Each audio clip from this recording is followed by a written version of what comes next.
প্রশ্ন দিয়েছে 2024 সালের 1 জানুয়ারি রবিবার হলে 2025 সালের 1 জানুয়ারি কী বার হবে? তোমরা কোন ক্লাসে পড়ো সব? 3। তাহলে আমাকে বলো দেখিনি যে ফেব্রুয়ারি মাসটা কোন সালের মধ্যে পড়ছে? ফেব্রুয়ারি মাসটা কোন সালের মধ্যে পড়ছে? হ্যাঁ 2025। ভালো করে বলে বলো। 1 জানুয়ারি রবিবার হলে 2025 সালে 2024 কেন বললে? হ্যাঁ ঠিক। তাহলে তাহলে কোন সালটা লিপ ইয়ার দেখতে হবে? 2024 না 2025? কোন সালটা দেখতে হবে আমাকে? 2024টা দেখতে হবে। কেন? কারণ ফেব্রুয়ারি মাসটা পুরোটা কার মধ্যে পড়ছে? তাহলে 2024টা আগে দেখতে হবে। 2024 সাল লিপ ইয়ার কি লিপ ইয়ার না, তাই তো? তা লিপ ইয়ার কি লিপ ইয়ার না থাকা দেখার জন্য কি দেখতে হয়? কত ভাগ করতে হয়? তা 2024 4 দিয়ে ভাগ করো আগে।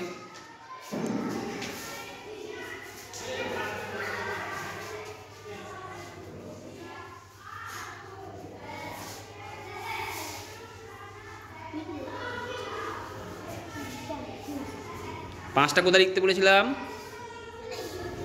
কোন ঘরের মাথার উপরে হচ্ছে? এইখানে। তাহলে একক ঘরে হবে কেন?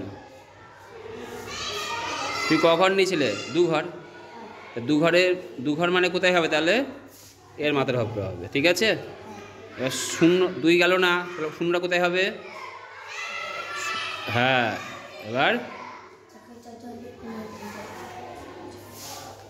তাহলে 4 5 কোথায়? 4 5 20, 4 4 24 হয় না?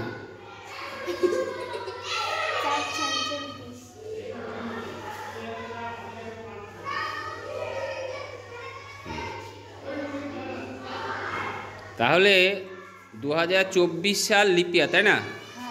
লিপ ইয়ার হলে মোট কতদিন হয়?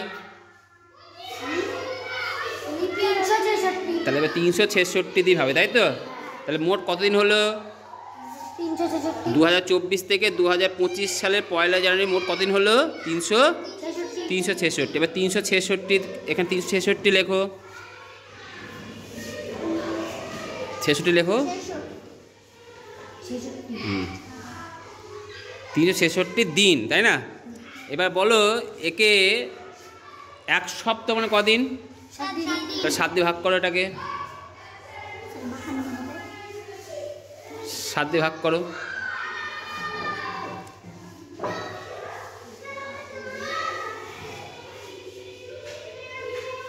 প্রথমে কখন নেবে? নাম তো বলো। কবার যাবে? হ্যাঁ 5 লেখো।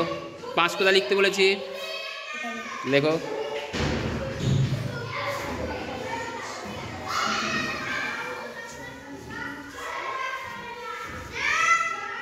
এবার কত নামবে? 6 নামিয়ে দাও। কতবার যাবে?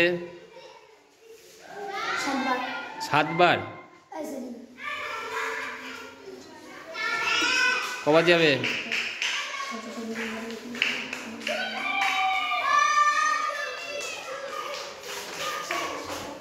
কত আছে ওখানে? 2 বার যাবে। 2 বার লেখো। তাহলে কত অবশ্যই থাকলো? 2 ছিল। কি বার? কি বার ছিল? রবিবার ছিল। তাই না? এবার তার সঙ্গে কদিন যোগ হবে? 2 দিন। রবিবার তাহলে মঙ্গলবার হবে। লিখে দাও মঙ্গলবার হবে উত্তর। তাহলে কী বার লিখবে? মঙ্গলবার হবে। ঠিক আছে, চলো।